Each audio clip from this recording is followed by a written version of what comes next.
श्री स्वामी समर्थ श्रद्धेची वाट या चॅनलमध्ये तुमचं खूप खूप स्वागत आहे।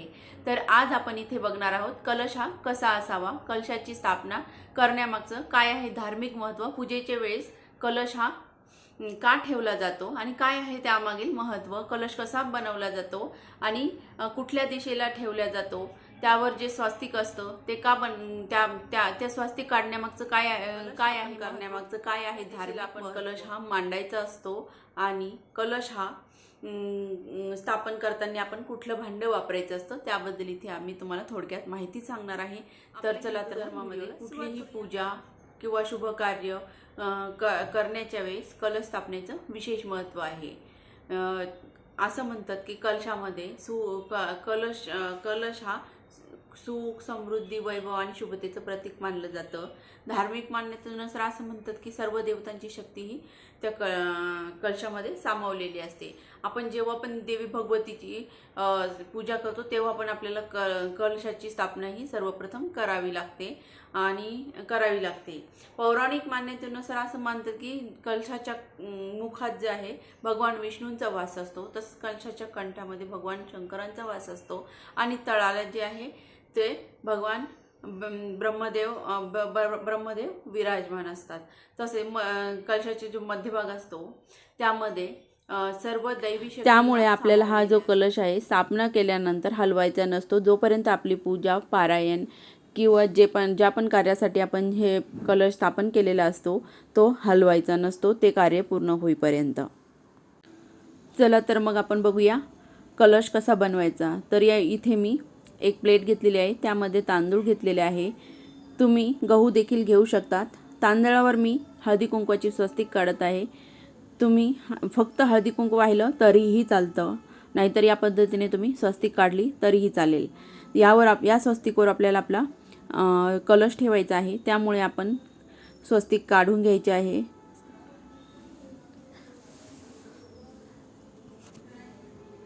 तर आपण आता इथे एक तांब्या घेतलेला आहे, त्यामध्ये पाणी घेतलेलं आहे। पाणी इतपत घ्यायचं तांब्यामध्ये की नारळ त्याला पाण्याला टच होईल इतकं पाणी आपल्याला तांब्यामध्ये घ्यायचं आहे। त्यानंतर आपल्याला एक सुपारी आणि नाणं घ्यायचं आहे। सुपारी आणि नाणं स्वच्छ धुवून घ्यायचं आहे। त्यानंतर आपल्याला हे या पाण्यामध्ये टाकायचं आहे।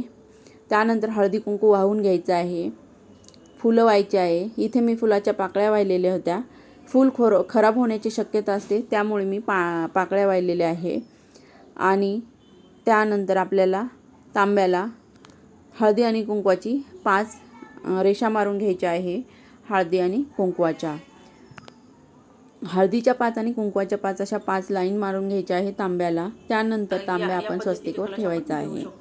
तसंच कलश हा कुठल्या दिशेला, यानंतर आपण नागवेलीची पाने ठेवायची आहे। 5 नागवेलीची पाने आपल्याला तांब्यामध्ये ठेवायची आहे। व्हिडिओत दाखवल्याप्रमाणे आपल्याला पाने ठेवायचे आहे। कलश कसा बनवायचा असतो, त्यानंतर आपल्याला एक नारळ घ्यायचा आहे। नारळावर आपल्याला कुठल्या वस्तू आपण कलशामध्ये टाकायला स्वस्तिक काढून घ्यायचे आहे। आपण हळदी कुंकवाची स्वस्तिक आपल्याला नारळावर काढून घ्यायची आहे। फक्त लाल किंवा पिवळ्या रंगाची स्वस्तिक आपण नारळावर काढू शकतो। कॅमेरा थोडा हलल्यामुळे तुम्हाला इथे नारळावर स्वस्तिक काढताना दिसत नाहीये, पुढे जाऊन तुम्हाला दिसेलच की स्वस्तिक नारळावर कशा पद्धतीने काढायचे आहे। हे स्वस्तिक काढण्यामागचं पण एक महत्त्व आहे। ही जी स्वस्तिक आहे 4 युगांचं प्रतीक मानलं जातं, त्यामुळे आपल्याला नारळावर या पद्धतीने स्वस्तिक काढून घ्यायचे आहे। तुम्हाला मी दाखवते की स्वस्तिक ही कशा पद्धतीने मी काढलेली आहे नारळावर। या पद्धतीने आपल्याला नारळ तांब्यावर ठेवून घ्यायचा आहे। शेंडीचा भाग, नारळाच्या शेंडीचा भाग जो आहे तो वरच्या साईडला आला पाहिजे, अशा पद्धतीने नारळ आपल्याला तांब्यावर ठेवायचा आहे।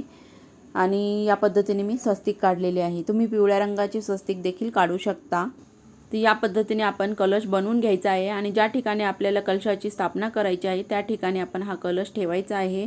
त्यानंतर आपण कलशाला धूप, दीप, अगरबत्ती ओवाळायची आहे। हळद कुंकू वाहून धूप, दीप, अगरबत्ती ओवाळायची आहे। ते एक फूल वगैरे व्हायचं आहे। त्यानंतर आपण आपल्या ज्या कार्यासाठी हा कलश स्थापन केलेला आहे ते कार्य सुरू करायचं आहे। या पद्धतीने आपण कलशाची स्थापना करू शकतो। माहिती अगर आवडली असेल तर लाईक करा, शेअर करा, सबस्क्राईब करा। पुन्हा भेटूया अशाच एका नवीन माहितीसोबत। तोपर्यंत श्री स्वामी समर्थ। मस्त रहा, स्वस्त रहा आणि परमेश्वराचे नाव घेत रहा।